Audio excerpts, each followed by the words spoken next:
Assalamualaikum warahmatullahi wabarakatuh.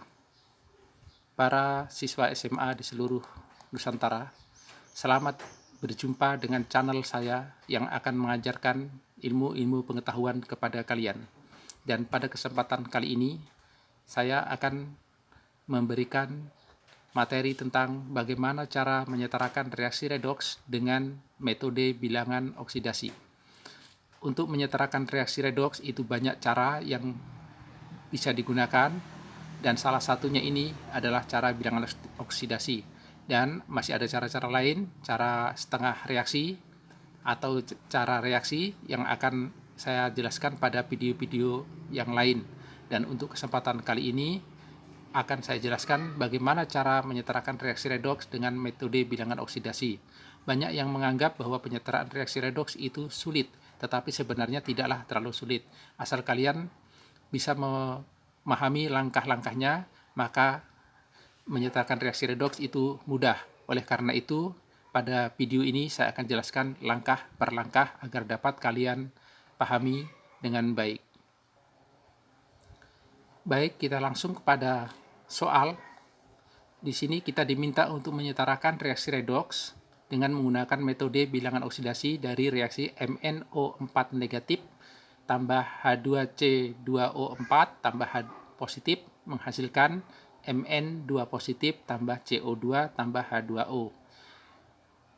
Para siswa sekalian, dalam reaksi redoks itu ada unsur-unsur yang tidak mengalami perubahan bilangan oksidasi. Misalnya di dalam reaksi ini, H positif itu tidak akan mengalami perubahan bilangan oksidasi karena bilangan oksidasi dari H positif itu adalah 1, H itu adalah 1, kemudian H2O ini tetap hanya positif 1, O-nya negatif 2. Ya, sehingga nanti ini kita tidak perlu tuliskan. Ya, kita lihat bagaimana cara penyelesaiannya. Langkah pertama, tulis persamaan reaksi dasar. Reaksi dasar ini reaksi yang melibatkan unsur-unsur yang mengalami reduksi dan oksidasi.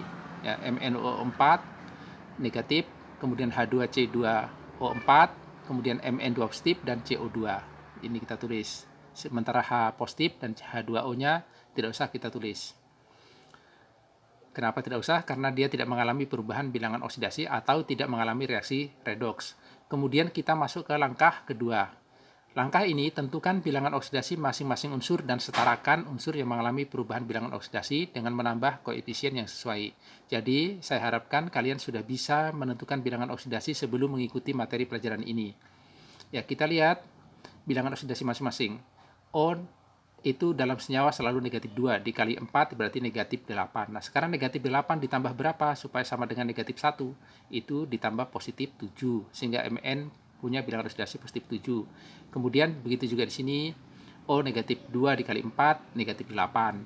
H positif 1 dikali 2, positif 2. Nanti negatif 8 ditambah positif 2 hasilnya negatif 6. Supaya hasilnya menjadi 0 karena ini unsur netral, maka nanti negatif 6 itu ditambah positif 6. Positif 6 dibagi 2, ini karena C-nya ada 2, maka tinggal positif 3. Mn2 positif ini ion, bilangan oksidasinya sama dengan muatannya, yaitu positif 2. Kemudian CO2, O negatif 2 dikali 2, negatif 4, maka C-nya positif 4. Nah, setelah kita tentukan bilangan oksidasinya, maka kita bisa menentukan mana yang mengalami reduksi dan oksidasi. Namun sebelumnya kita setarakan dulu, kita lihat Mn-nya 1 sudah sama, C-nya 2, di sini 1, maka kita kasih koefisien 2. Ya, sehingga sama-sama 2 ini sudah setara. Kita lihat langkah ketiga. Tentukan jumlah penurunan dan pertambahan bilangan oksidasi. Ya, untuk menentukan pertambahan dan penurunan bilangan oksidasi itu kita hitung keseluruhan atom ya. Mn cuma 1, jadi positif 7, kemudian Mn di sini positif 2, sehingga turunnya adalah dari 7 menjadi 2 itu turun 5. Kemudian C di sini positif 3 dikali 2 berarti positif 6. Di sini positif 4 dikali 2 berarti positif 8. Dari 6 menjadi 8 itu naik 2. Oke. Jadi pahami baik-baik ini. Kemudian langkah keempat, samakan jumlah perubahan bilangan oksidasi tersebut dengan menambahkan koefisien yang sesuai. Ya. Kita lihat turun 5, naik 2, ini akan kita samakan. Supaya sama, maka 5-nya kita kali 2 dan 2-nya kita kali 5, seperti ini.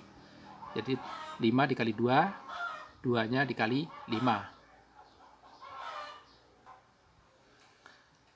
Oke, setelah dikalikan maka hasilnya adalah 2MnO4 negatif, jadi 1 dikali 2, tambah 5H2C2O4.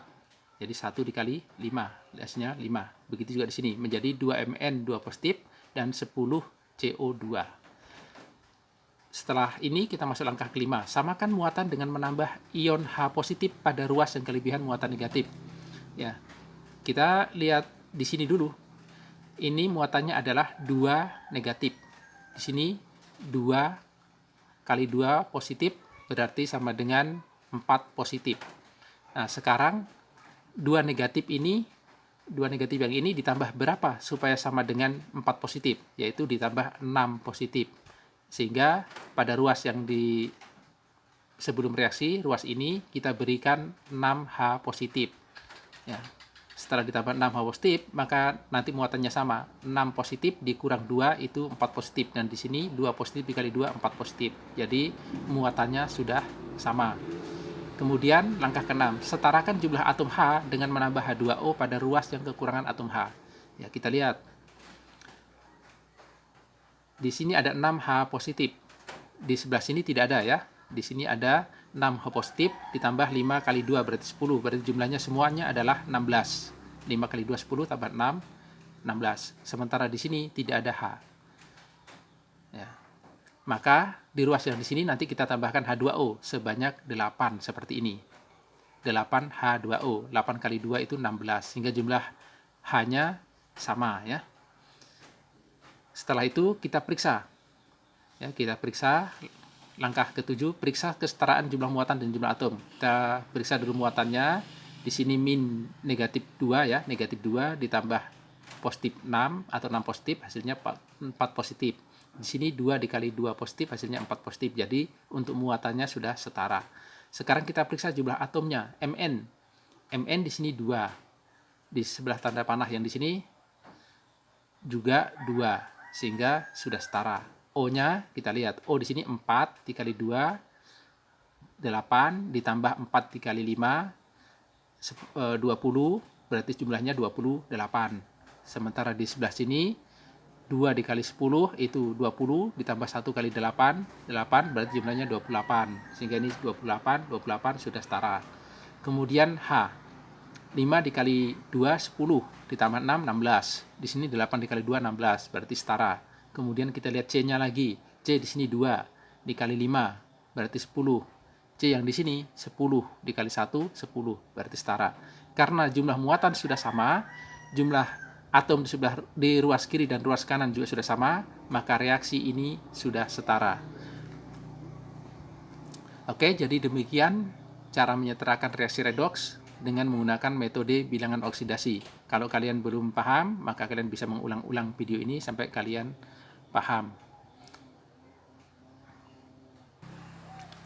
Demikian video saya kali ini. Semoga bermanfaat kepada kalian semua. Terima kasih sudah menonton dan jangan lupa like dan subscribe. Dan buat kalian yang sudah memberikan like dan subscribe, saya doakan semoga panjang umur, sehat selalu, dan banyak rezekinya. Amin. Terima kasih.